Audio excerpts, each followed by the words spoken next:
It's just sitting there empty most of the year anyway, my sister Amanda declared, waving her perfectly manicured hands around my beach house living room. And it would make the perfect honeymoon spot. I mean, really, Olivia, what better wedding gift could you give your only sister? I sat quietly on my grandmother's old armchair, the one piece of furniture I'd kept when I bought this place 5 years ago. Outside, the waves crashed against the shore, a sound that usually brought me peace. Today it just reminded me of everything I was about to lose. Or rather, everything they thought they could take. Amanda, honey, Mom chimed in, perched on the edge of my sofa like she was afraid the casual beach decor might somehow taint her designer outfit. You're absolutely right. It would be the perfect start to your new life with Bradley. Bradley, my soon-to-be brother-in-law, who was currently prowling around my house like a real estate agent, probably already planning where to put his tacky modern art pieces. The view is incredible, he mused, pressing his hands against my oceanfront windows. We could host amazing parties here. Really network with the right people. I caught my reflection in those same windows, plain dark hair pulled back, simple linen shirt, bare feet. Nothing like Amanda's perfect blowout and Michelle Obama-worthy dress. I'd always been the family disappointment, the one who chose a boring career in urban development over joining Dad's investment firm.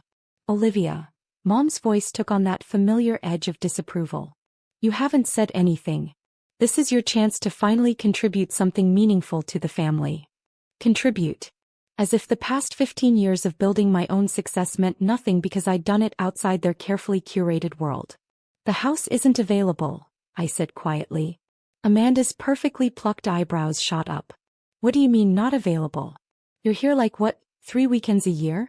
The rest of the time it's just wasting space. If they only knew how many nights I'd actually spent here over the past year. How many meetings I'd hosted in the local coffee shop down the street. How many plans I'd drawn up while sitting on my deck, watching the sunset over the water. I have plans for it, I replied. Plans. Mom scoffed. Olivia, be reasonable. Your sister is getting married. This is about family duty. Family duty. The same phrase they'd used when they wanted me to give Amanda my college fund because she needed a semester in Paris. The same words they'd thrown at me when they suggested I sell my first condo and give her the money for a down payment on her dream house. I said no. My voice was firmer now. Amanda's face shifted from entitled confidence to something uglier. This is so typical. You've always been selfish, Olivia. Always putting your little projects above family. Little projects? I couldn't help but laugh. You mean my career? My independence? My success that didn't come from Dad's connections? Now girls, Mom started, but Amanda was on a roll. You think you're so special because you made it on your own? She made air quotes with her French manicured fingers. Newsflash, you got lucky with one decent investment. This house is probably the only valuable thing you own, and you won't even share it with family. I stood up slowly, walking to my office. Behind me, I could hear Mom trying to smooth things over, Bradley making comments about beach house renovations like he already owned the place. When I returned, I carried a thick manila envelope. You're right about one thing, Amanda, I said calmly. This house is valuable. More valuable than you know. I pulled out a stack of papers and laid them on the coffee table. Architectural renderings, development permits, contract agreements. What is all this? Mom asked, picking up one of the drawings. The future, I replied. Not just of this house but of this entire beachfront. The rendering showed a luxury resort complex stretching along the coastline. Modern, elegant, environmentally conscious. Everything I'd spent the past year designing with my development team. I don't understand, Amanda said, but her voice had lost some of its confidence. Let me explain it simply. I picked up the demolition order that sat on top of the pile. In 3 months, this house, along with every other property on this block, will be demolished to make way for the Silver Bay Resort and Residences. A $300 million project that I've been developing for the past year. The silence that followed was deafening. You're tearing it down? Amanda's voice cracked. The whole block, I confirmed. My company bought out every property owner over the past 18 months. The papers were finalized last week. Your company? Mom's voice was barely a whisper. I smiled, pulling out the final document, the one with my name listed as CEO of Coastal Development Partners, the firm behind the entire project.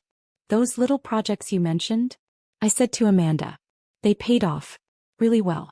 This resort is just the first of 5 we're building along the coast.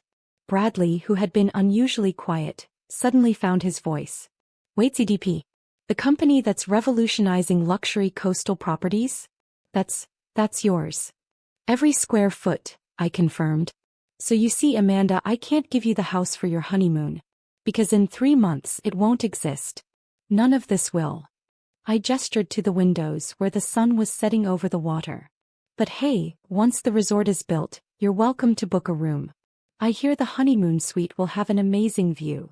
The look on their faces, shock, disbelief, and dawning realization, was better than any wedding gift I could have given. Now, I said, gathering up the papers, I have a meeting with my development team in 20 minutes. So unless you'd like to discuss resort membership packages, I suggest we wrap this up. Sometimes the best revenge isn't just saying no. It's showing them exactly what they tried and failed to take from you. The news of my company's development project spread through the family like wildfire. Within days, my phone was flooded with messages from relatives who'd previously only contacted me for favors or to express disappointment. Darling, let's do lunch. We should catch up. About that resort project. I archived them all, focusing instead on the final phase of property acquisitions. The demolition notices had gone out, and my office was buzzing with activity when Amanda made her next appearance. Miss Bennett. My assistant Jack poked his head in. Your sister's here. Says it's urgent. I looked up from the architectural plans spread across my desk. The corner office of CDP's headquarters offered a stunning view of the city, but right now, all I could see was Amanda's reflection in the glass, standing in my doorway in what appeared to be her most expensive outfit. Olivia, she started, her voice dripping with practiced sweetness. We need to talk. I'm in the middle of something, I replied, not looking up from the plans. It's about the resort. She sat down uninvited, crossing her legs carefully. Bradley and I have been thinking. Dangerous habit, I murmured, still focused on my work. We want to invest. Now that got my attention. I finally looked at her, taking in the desperate gleam in her eyes. Invest. Yes. Bradley's father has connections in real estate. We could bring in additional funding, make it a family project. Her smile was brittle. After all, blood is thicker than water, right? I leaned back in my chair, studying her. Interesting. And this sudden desire to invest. It wouldn't have anything to do with Bradley's development company losing the bid on the North Shore project last month. Her smile faltered. How did you know? I pulled up a file on my computer. Amanda, I make it my business to know everything about potential competitors, including the fact that Bradley's father's company is 3 failed projects away from bankruptcy. That's private information. Not when it's public record. I turned my screen to show her the financial reports. Your future father-in-law has been trying to arrange a meeting with me for weeks. I assume this is his latest attempt. The facade cracked. You don't understand. Bradley's family, they need this. If they don't land a major project soon, then maybe Bradley should have thought about that before trying to claim my beach house as his personal party venue. I stood up, walking to the window. Or before mocking my little career at your engagement party. That was months ago. People change. No, I said quietly. People reveal who they really are. The only thing that's changed is that now you know I'm not the family failure you can push around anymore. A knock at the door interrupted us. Jack appeared with a stack of contracts. The final demolition paperwork needs your signature, Ms. Bennett. Thank you, Jack. I took the papers, then turned back to Amanda. You should go. I have a company to run. But Amanda wasn't done. She stood up, tears threatening to ruin her perfect makeup. Mom was right about you. You're cold. Heartless. This isn't just about Bradley's family. What about the people who live in those beach houses? The families you're displacing. I smiled, sliding a document across my desk. You mean the families we provided luxury relocation packages for? The ones who received above-market value for their properties plus moving expenses? The ones who get first choice of units in the new resort residences. She stared at the paper, which detailed the generous compensation packages my company had provided. Unlike some people, I continued, I don't build my success by stepping on others. Every property owner on that beach agreed to sell because we made it worth their while. We're creating jobs, improving the local economy, and doing it all sustainably. But what about memories? History? That beach house was Grandma's. And Grandma was a businesswoman who understood value, I replied. She's the one who taught me to see potential where others saw only sentiment. To build something bigger than myself. I walked to the door holding it open. Now if you'll excuse me, I have a meeting with actual investors. People who see me as more than just a convenient resource to exploit. As Amanda walked out, she turned back one last time. The wedding is in 2 months. Right before the demolition. I still hope you'll come. I looked at her steadily. I'll be there. But not for the reasons you think. After she left, I pulled up the demolition schedule on my computer. The date was carefully chosen, one day after Amanda's wedding. One final gift to the sister who never appreciated what family really meant. Because sometimes the best lessons come from watching your past get torn down to make way for your future. Amanda's wedding day arrived with all the pomp and circumstance our family was known for. The country club was decorated within an inch of its life, champagne flowed freely, and everyone who was anyone in our social circle was there to witness the perfect union. I sat quietly in the back during the ceremony, dressed in a simple but elegant navy suit. Not the pastel monstrosity Amanda had originally chosen for her bridesmaids before quietly uninviting me from the wedding party. My laptop was in my car, files ready for tomorrow's demolition kickoff, but for now I watched the spectacle unfold. Isn't it wonderful? Mom whispered to her friend in the row ahead of me. Bradley's father is arranging a surprise announcement at the reception. Something about a major business collaboration. I smiled to myself, knowing exactly what that surprise would be. Bradley's father had been dropping hints all month about a supposed partnership with CDP, trying to boost his company's failing stock prices. He'd never actually spoken to me or my board, but that hadn't stopped him from implying otherwise. The reception was held in the club's grand ballroom, with floor-to-ceiling windows overlooking the ocean. The same ocean where, in less than 24 hours, my cruise would begin transforming the coastline. Ladies and gentlemen, Bradley's father stood up, tapping his glass. I have an exciting announcement to make. The room quieted.